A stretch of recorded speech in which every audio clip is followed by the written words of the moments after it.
Hi, Yogi, and be very welcome to another episode of the Lights On podcast. My name is Kat, and I'm your host. If you are new here, I'm a certified yoga teacher. I'm passionate about teaching and learning and studying traditional classical yoga. And through this podcast, I really hope to share some insights and some wisdom from this transformational practice to help you live a better life. These concepts, these ideas, these principles, they have been really instrumental to my personal growth over the years as I teach and practice yoga. So I guess this podcast is a little bit of a platform for me to share those in the hopes that they also help you live a life that it's a little bit more peaceful, that has a lot more joy, and also that connects you to your essence and to who we really are. It's very easy to be sometimes just completely flooded with everything happening around us. It's very easy to drown in in society's expectations and judgments. So through these podcasts, through these principles, these ideas, these concepts that I share, I really hope to I guess help you improve your awareness and help you bring yourself back home, which is yourself and your inner world. So yeah, this is what I want to do through this podcast, and thank you so much for listening. So today I wanted to talk about resistance and letting go. So these are words that we hear a lot when we talk about our personal growth, our development, and also when we talk about maybe experiencing an awakening of sorts. There's always the release and the letting go of previous limiting beliefs or previous notions that no longer fit this new idea that we have of us and this new understanding that we have of ourselves. So today I wanted to talk a little bit about it, make you think a little bit more about it, and also give you and share with you a few practices that are going to help you do precisely this. So this release and the letting go. And today's podcast, or today's topic, resistance and let it go, really come from this book that I've been reading, New Earth, from Eckhart Tolle. I'm so sorry, by the way, if I'm mispronouncing this name. I'm doing my best. And it's a really interesting book that I would recommend you read, especially if you're into yoga already, or if you're into a human development practice already, because it talks a lot about the ego and how we can increase our awareness of the present moment and really the power that the present holds in terms of helping us live better, live with more conscience, more intention, and really how important it is for us to live in the now, in the moment that it's happening right now. So if you're into those kinds of things, I would really recommend this book.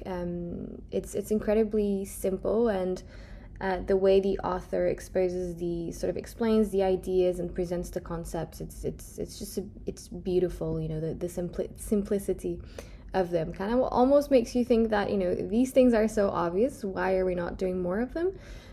So yeah, I would 100% recommend you the book New Earth. And also, as I was reading this book, I just I was thinking about how could I make or be more conscious of the present moment, be more aware of the now.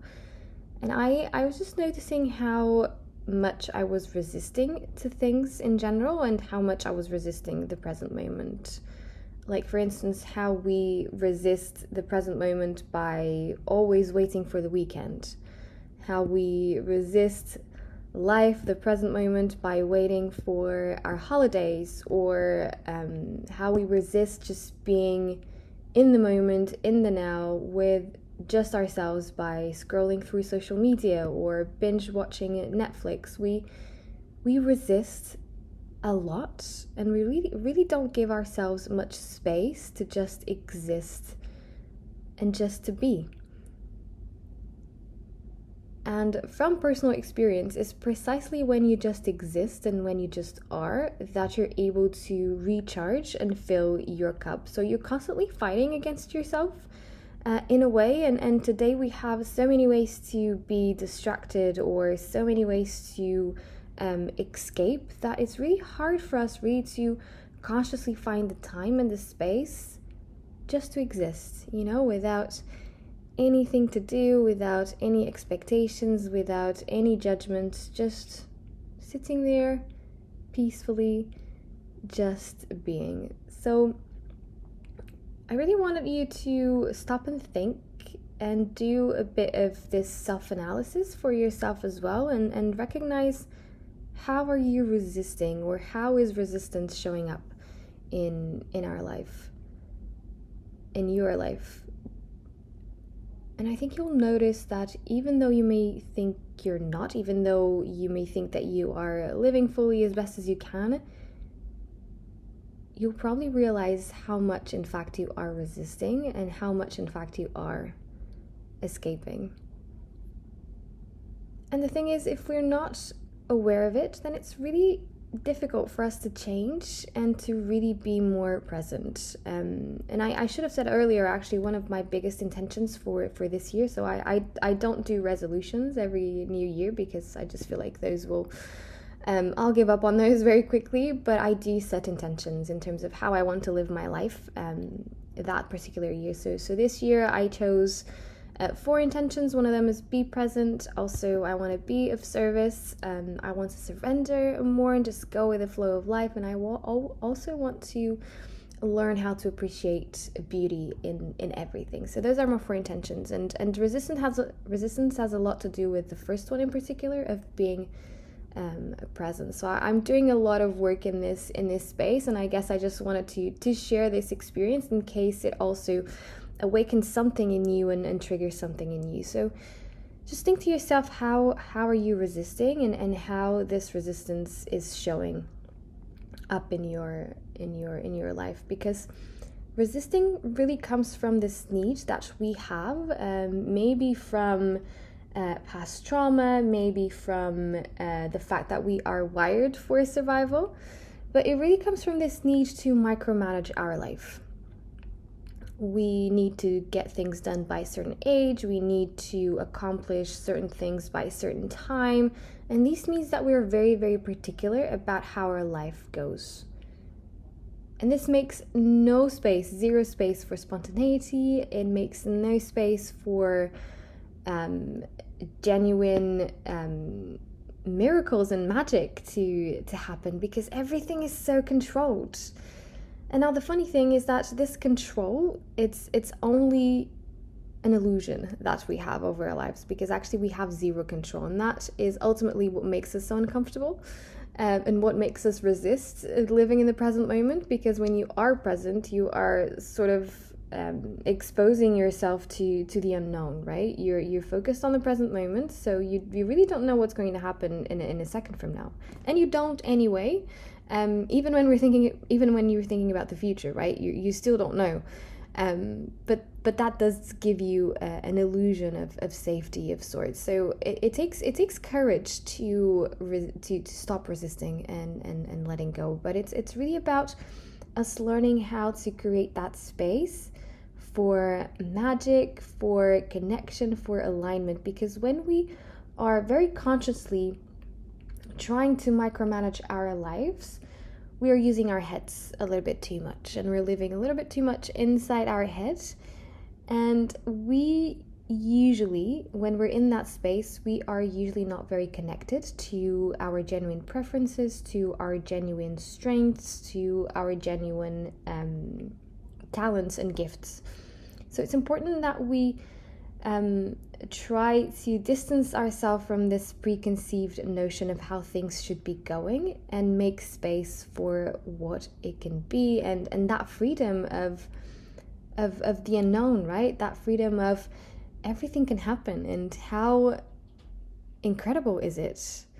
And again, I fully appreciate that this takes a a lot of courage, and it takes us a lot of time to go through this process of resisting and being more present. And I'm on this journey now, I'm still resisting. I still scroll through social media to kill time, right? I still spend hours watching Netflix. So I'm very much on board for this whole journey. But what I'm trying to do is trying to find little pockets of presence where I am aware of my body, myself, what I'm doing in that precise moment.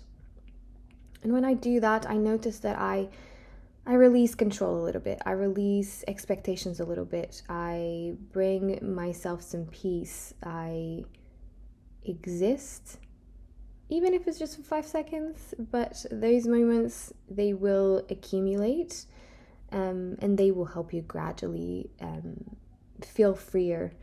And gradually feel a lot more confident in yourself, and allow yourself also to feel a little bit more. I think you'll end up relying on yourself a lot more, because you'll understand that actually you have everything within you to make it work, whatever it is. So the more you make space, and the more you allow yourself to really rely on yourself and your capabilities and what you've got already and your gifts, you'll feel that you'll suffer less. So you'll notice perhaps you reacting less to stressful situations. You'll react less to when you're put under pressure, because you have everything within. So this resisting journey is really beautiful. But just to explain why we do it, why we resist, but also how rewarding it can be when we stop distancing ourselves from it, and we embrace a lot more the present moment. We embrace a lot more the magic of being in the now.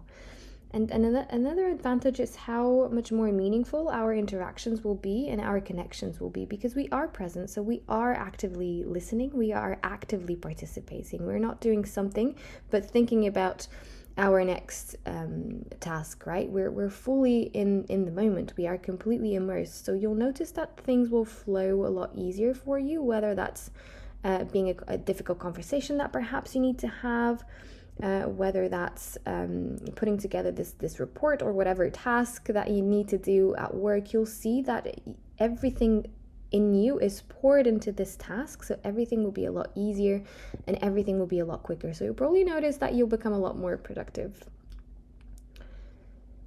So talking about resistance and thinking about how you are resisting to things, I now want to ask you a little bit of a different question, which has to do with, how would you think your life would be if you just went with the flow? What would you feel? How would you think you would behave? How would you think that things would go for you? That's another question that I want you to reflect on today. Lots of reflection on today's episode. So yeah, just ask yourself, how would you think it would be if you just allowed yourself the time, the space to just exist, and to release the grip you have on life, making space for that spontaneity to happen and that flow to come in. So as you think through these things, and again, these questions that I'm bringing up, you're not necessarily meant to have an answer for them right now. These are questions that sometimes takes us years to respond, and takes us years to analyze and really be truthful enough to answer. So just allow them to sit for a while, as you naturally and maybe through the practice of yoga allow the answers to come to you. There's no rush here. There's no pressure. So you're not under a timeline, and you certainly don't need to have an answer for them now. I know that many of us will try to get an answer for these questions right now, right in this moment, because that's what we've been sort of conditioned to do and taught to do, but you don't really, and that's one of the most beautiful things about philosophy and about yoga philosophy and yoga practice. It's how you're supposed to just allow things to sit within, and slowly, without any pressure, come to realizations and allowing insights to be awakened within you. But anyway, to help you along, and because resistance is very much a journey, it's very much a process, it's not something that you just stop and you switch off within you, right? I wanted to share a few practices that have really helped me release more stuff, and put me on the path of letting go. And the first practice I wanted to talk to you about has to do with spending time alone. And this is really, really important, and connects back to my point about, scrolling through social media and resisting by watching Netflix or going on YouTube or whatever. And here when I say spend time alone, it's really spend time alone doing nothing, just being on your own, doing nothing. And this feels a little bit weird and a little bit uncomfortable sometimes, or rather the first few times you do it, because we're not used to it. We're always doing something, and we always have this urge to be doing something. It's part of our society. It's part of how we were brought up. So it's almost like you're rebelling yourself against this notion. And you don't even have to feel overwhelmed thinking about spending time alone on your own, because it can be up to 5 minutes, really just some time every day that you set aside for yourself, for you to sit and be with your own energy, with your own thoughts, with your own presence and awareness. And this is really a beautiful thing, because it's so powerful in terms of how it recharges our bodies, our minds, our emotions. It really gives you this sense of reset, which is incredibly important, because if you're in survival mode, you won't be able even to think about resistance, and it won't even be possible for you to let go, because you're in survival mode.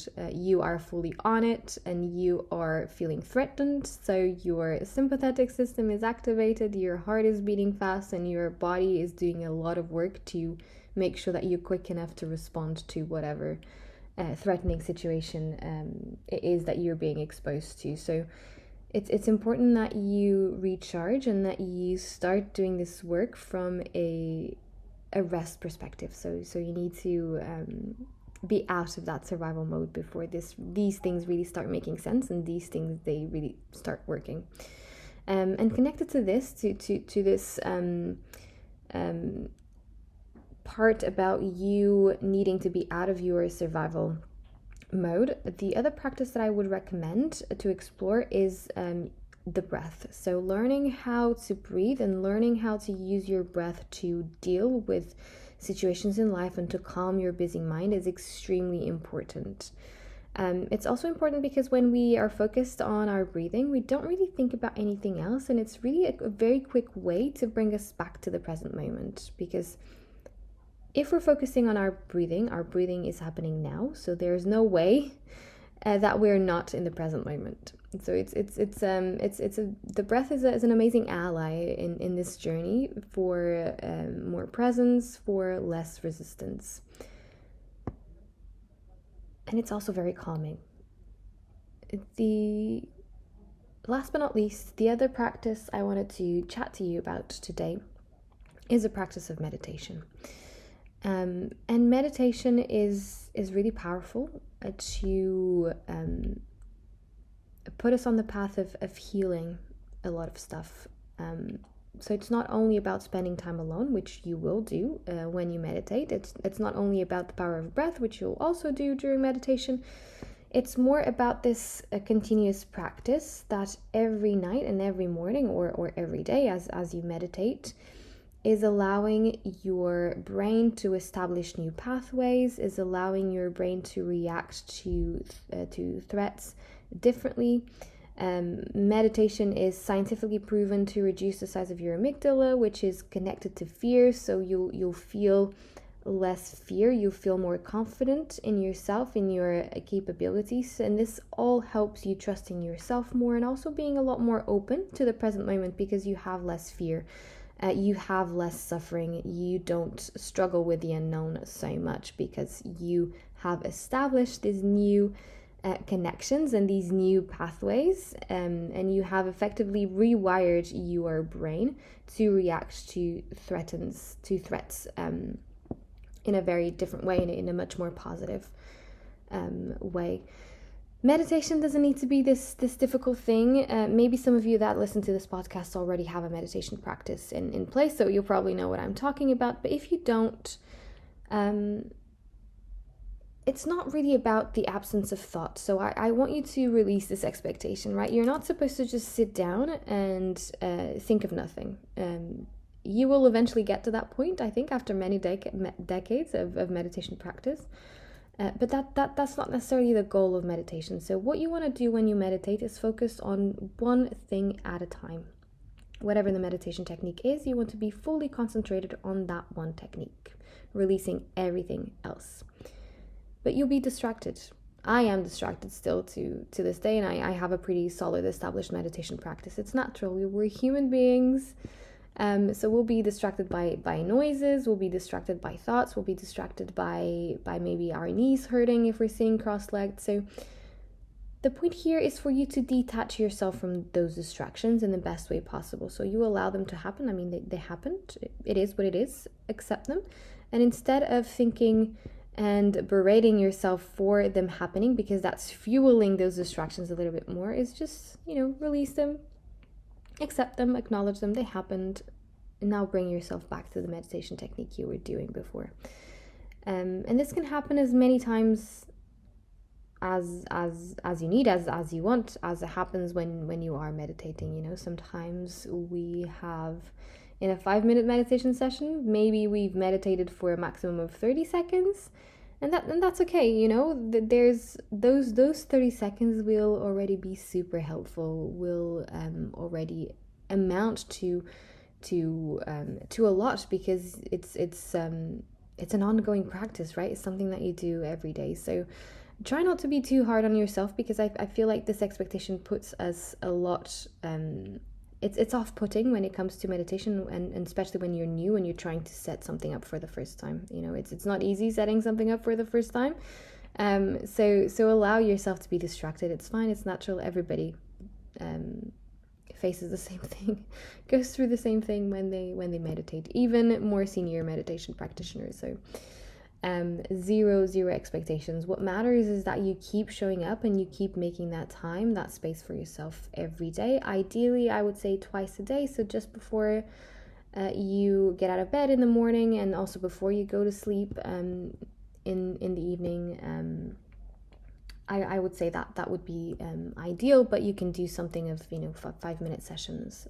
You don't have to worry about it too much, especially in the beginning, and then as you go along and as you feel a little bit more confident in meditation, you feel like it's working for you a little bit more, the habit is established, you can then sort of increase the 5 minutes to maybe 10 minutes, and eventually after a few years, or however long you need, maybe up to 20 minutes.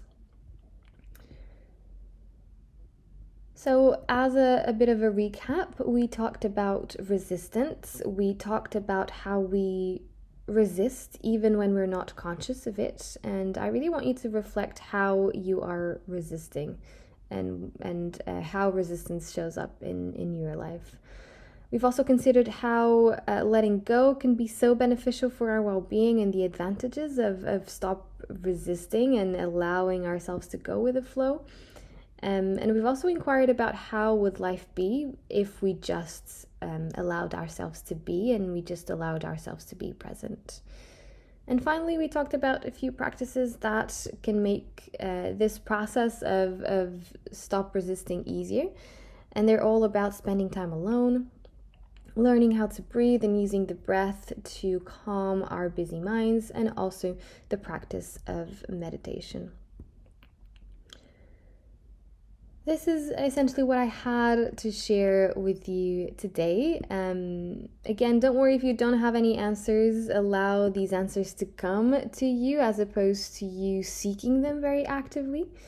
And to finish this session, this episode today, let's now move on to our guided meditation session. Let's start.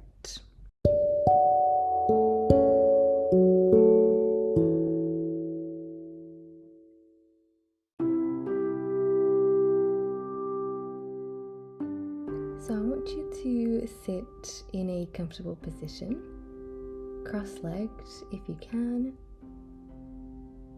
But if this is a little challenging for you, no problem. You can sit comfortably on a chair, on the bed, on the sofa, as long as your back is upright and you have both of your feet on the mat. I'll give you some time for you to adjust your position and settle in comfortably. Also, obviously, feel free to pause the podcast as you do so.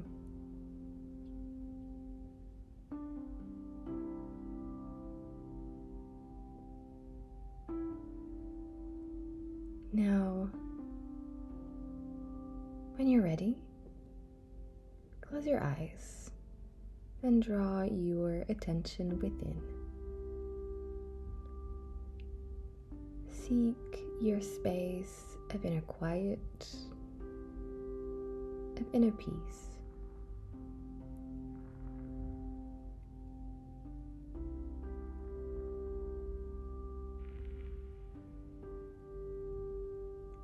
As your attention turns within, notice your breath. As you naturally inhale and exhale.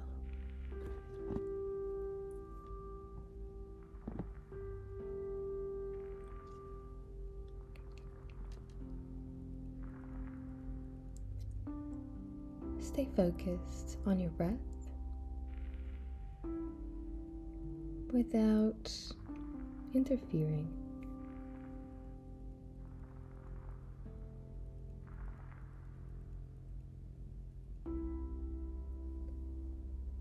Stay focused on your breath without interfering.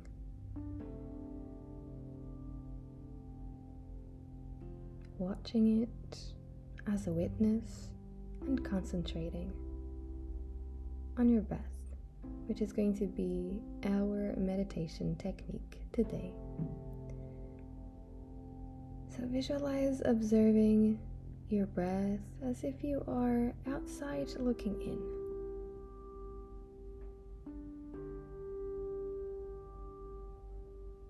Observing without speeding your breath up or without slowing your breath down.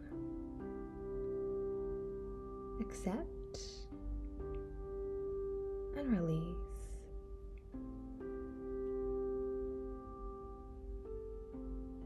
Giving yourself the space, the grace to breathe in and out naturally.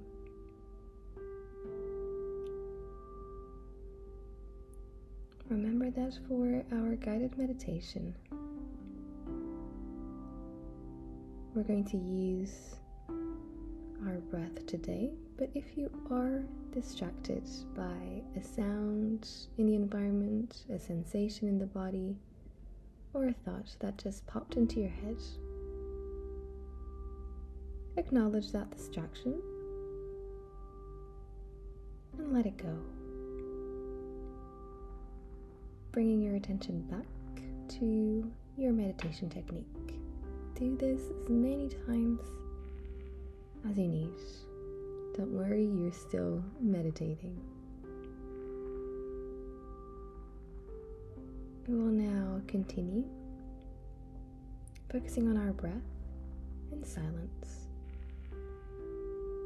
Once it's time,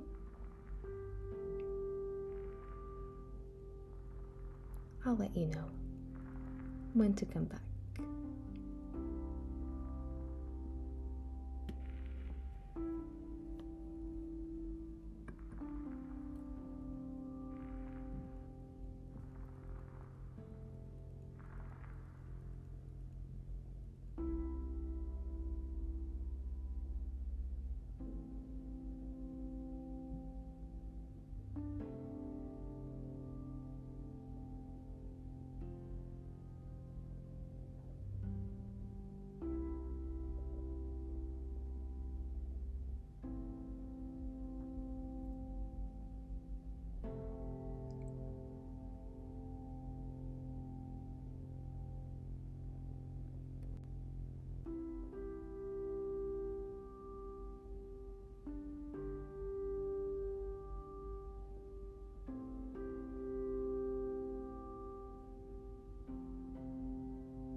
And we finish here our guided meditation, bringing our awareness slowly back to our bodies, our feet, our hands, and gently opening our eyes.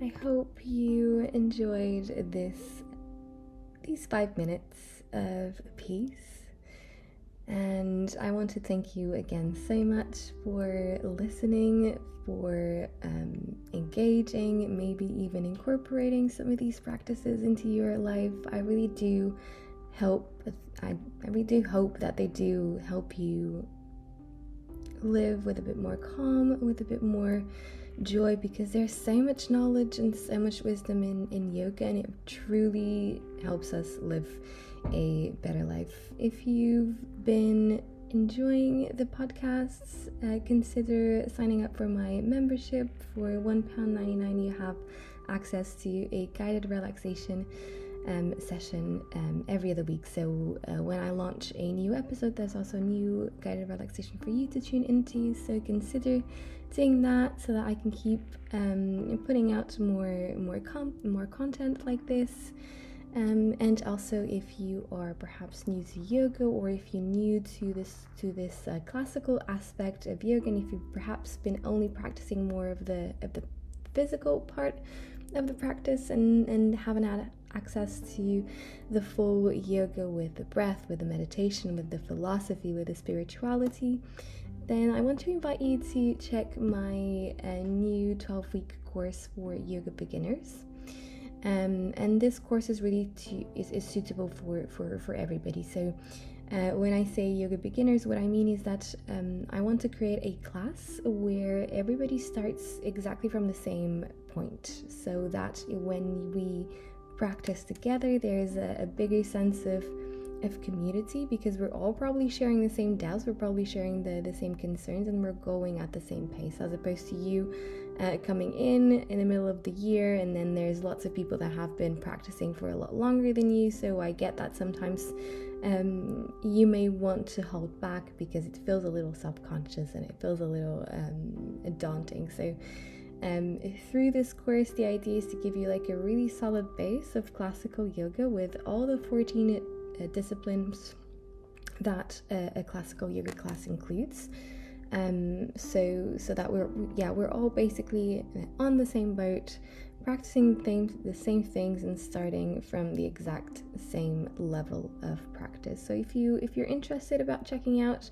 this course, if you'd like to practice yoga with me, I would love to have you there. I have more information on my website, which is yogaful.studio. So yeah, just check it out.